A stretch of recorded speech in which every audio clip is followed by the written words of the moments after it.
Okay, everybody, happy Thursday. It is 36 degrees Celsius outside here in Southern Ontario, which is the equivalent of about 97 degrees Fahrenheit. So it's been a very hot summer so far here at 43 degrees north. It's been fantastic for growing palms. Unfortunately, it's not good for growing grass. We haven't had rain in almost 3 weeks. This weekend we're supposed to finally get rain, but it's been very sparse. Farmers are going crazy, everybody's irrigating, so very tough to keep up.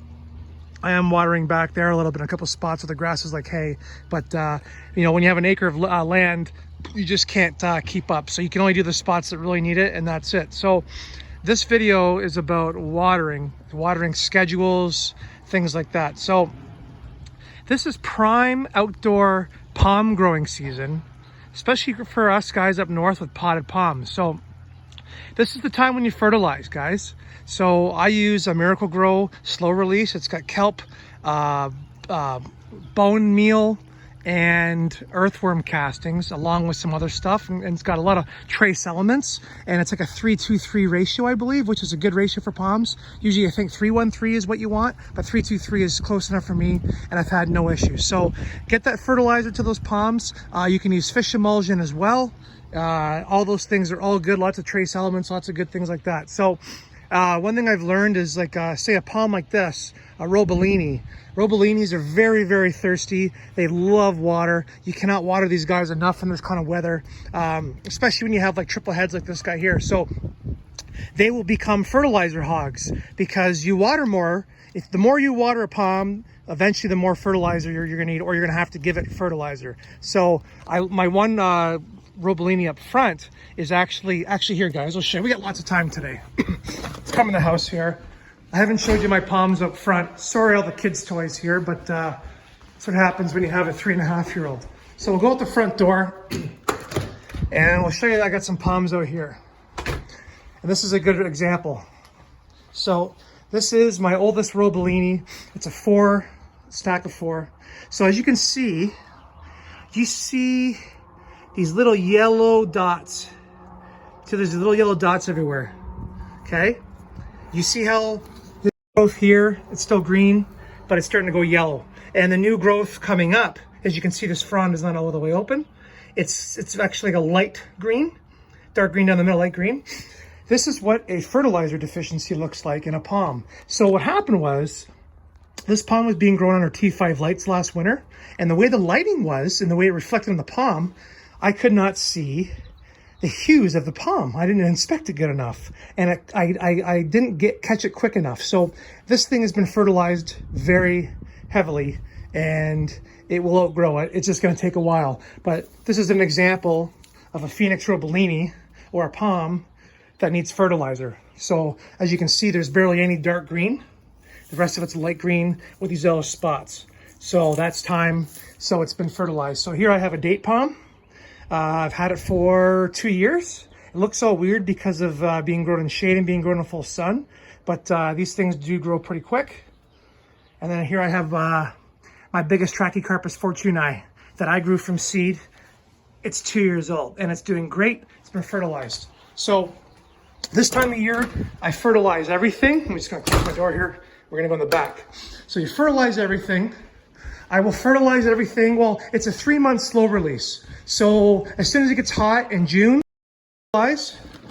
fertilize again in August is what I do for palms and pots. And it also depends on how hot it is. So these guys down here are doing good when it comes to fertilizer, but in this weather, when you have 30, like today is 36 degrees Celsius right now. Every day has been over 30. So I'm watering these palms. Even this guy here, this big foxtail, 15-gallon, I'm watering them every 3 days. Now, when they're indoors in the wintertime and they don't have this wind and this breeze and this 36-degree heat, you can get away with watering them every week, every 2 weeks, depending on your conditions. If I have my indoor room set at 95 degrees and I have a fan blowing, well, yeah, then you're gonna have to water more often. But typically people who have their palms indoors when it's 73 degrees in the wintertime, sometimes you can water once in a month. And you gotta be careful because the longer that soil stays saturated, the easier it is to have root rot. So you do wanna actually have the soil dry out so you can water. It's better for root health. And the warmer those roots are, the better. So this time of year now, the roots are just scorching hot. And also make sure, if you can, when you water, if you water with ice cold water, which comes out of your tap, you can shock the roots, especially in the afternoon. If you put your finger in the soil is going to be 100 degrees. It's going to be burning hot. So you can shock the palm doing that, but I've never really actually seen it really happen. But if you can, if you have warmer water, that's always good to do. So these guys are getting watered 3 times a week. They've been fertilized, and you know, the Robellini up front was a good indication that, hey, I need fertilizer. But if none of your palms look like that, then you're good. You're ahead of the game. So here's a Trinax Radiata. I have lots more palms, folks. This is just what I have outside. Trinax Radiata, it's looking good. It has palm gain in it. I think it's palm gain. It's what the nursery uses down in Florida. So it's looking good, a little bit of sunburn. But these guys here that sit on this gravel radiates a lot of heat. Like this gravel, guys, this gravel is 150 degrees. And the heat on this pot, like this pot is hot. So these palms in pots that are black, they absorb a lot of heat. So don't be scared to give them a water to help cool them down, and they'll suck the water right up. As you can see with this Trinax Radiata, Trinax Radiata, my old man palm, it's looking a little dry, looking a little sunburnt, but it's good. It's going to outgrow everything. New frond there, new frond there. So make sure you keep up on your watering. Do it, you know what? Do it in the morning or in the evening. I find the palms grow quite a bit in the evening. But this foxtail here, it's crazy. One thing I can tell you is this. I'll mark it with a marker.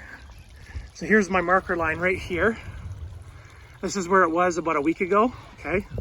I'll mark it right here today.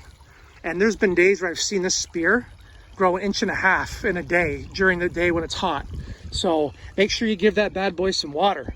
Just don't water every day, guys. I know it's hot out, but if you water every day, you could still root rot your stuff out, even though it's hot. So make sure you got good drainage. I'm using Coca-Cola Perlite, and that is it. My own mix, nice and fluffy, and works well. The only time I lose a palm is if I'm neglectful and water too much and forget about it or whatever else. So that's what I do for my watering. And today was watering day, so everybody got water. Nice, cool water. Everybody's growing some Adenidium Morellii there, and everything's looking good. So we'll do an update again, and you guys have a great day and enjoy this hot, stinking weather.